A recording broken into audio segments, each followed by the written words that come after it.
On December 6, 1944, as an unforgiving Midwestern winter swept across the plains, a train screeched to a halt outside a prisoner of war camp in Iowa, its steel wheels groaning like an exhausted beast.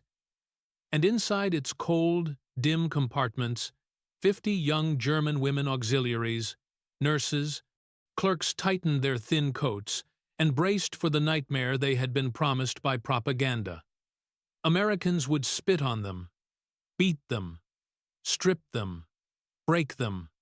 Yet, when they pressed their faces to the frosted glass, what awaited them was not brutality, but rows of wooden barracks dusted with snow, sentries stamping frozen feet, and a kitchen chimney sending gentle plumes of smoke into the pale sky.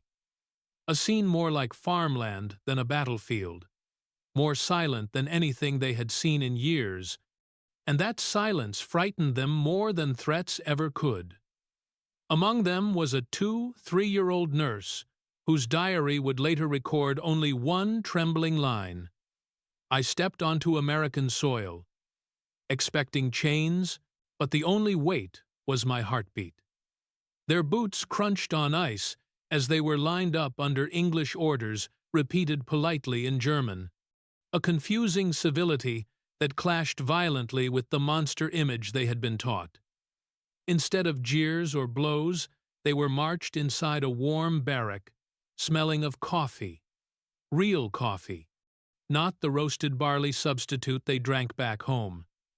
And the shock of that aroma nearly undid them. Blankets were handed out by a Red Cross volunteer with wind-reddened cheeks. Her simple smile caused one girl to bite her lip to keep from crying, because accepting kindness from the enemy felt like betraying everything Germany had told them. The Americans followed the Geneva Convention with a diligence that felt almost surreal. Clean sheets, straw-filled mattresses, rations equal to U.S. soldiers' beans, potatoes, canned meat, margarine, even sugar. And though the camp was fenced and patrolled, its routines of roll call, work duties, and language classes felt more like structured survival than torment. Yet that normalcy was itself unsettling. "Every kindness is a wound," one prisoner whispered, believing she must suffer in loyalty to brothers freezing on the Eastern Front. But even she was eventually seen dipping bread into the weak yet warm coffee, unable to resist the comfort her ideology forbade. Winter melted into a rhythm. Guards bored rather than cruel, church groups visiting to sing hymns across the barbed wire, prisoners gardening tiny spring plots, writing letters that often never returned, fighting among themselves out of fear more than hatred, and slowly, painfully, the myth of the American monster eroded. The true rupture came the day the mess hall filled with the impossible scent of something warm, sweet, and unmistakably homelike.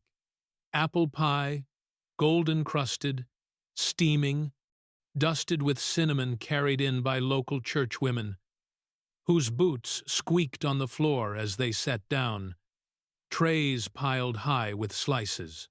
The Germans froze, confused, suspicious, terrified. Why waste such richness on enemies? Why offer dessert to women they'd been taught to fear? But a slice was placed before each of them, the steam rising like a memory, and though hands trembled, hunger won. When they tasted the flaky crust and soft apples, something inside them cracked. Diaries decades later remembered that first bite with painful clarity. One girl wrote, "For a heartbeat, the war disappeared. I tasted my grandmother's kitchen." Another wept silently, unable to reconcile sweetness with captivity, while others whispered accusations that the dessert was manipulation. Yet, even they finished their slices. The guards exchanged amused glances. A chaplain noted that his mother always said, "Mercy changes hearts more than hatred." And indeed, The simplest act of hospitality became the most potent weapon, contradicting every lie they had been taught across the ocean. Even as Germany collapsed in spring 1945, and news trickled in of cities in ruins, families missing, mothers gone, the camp remained a place of unbearable gentleness. Music drifted from violins donated by townspeople, prisoners tended gardens, language classes continued, and sometimes the churchwomen returned with more pies. The sweetness grew heavier as the guilt of surviving on rations better than their families back home tortured them. One woman wrote, "We eat bread while our families dig through rubble. How can this be right?" When surrender came, silence fell over the camp like a shroud. They stood at the bulletin board reading the translated announcement that Hitler was dead and the Reich had fallen. Relief, grief, disbelief, all tangled in the cold morning air. Many returned to a Germany unrecognizable cities, flattened, families scattered. Yet they carried with them memories too strange to speak of.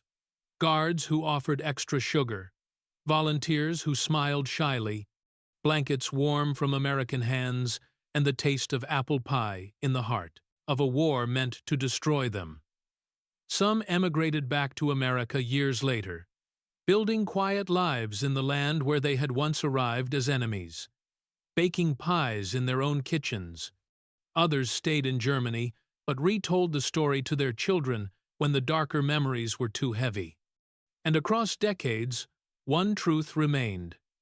In a war defined by hatred, barbed wire, and propaganda, the moment the enemy fed them apple pie was the moment the myth of monstrosity collapsed, replaced by the painful, bewildering realization that mercy can cut deeper than cruelty, and that even in humanity's darkest chapter, a slice of warm pie could remind prisoners and captors alike that enemies are still human, and that the sweetest taste of war was the one that made them question everything they had believed.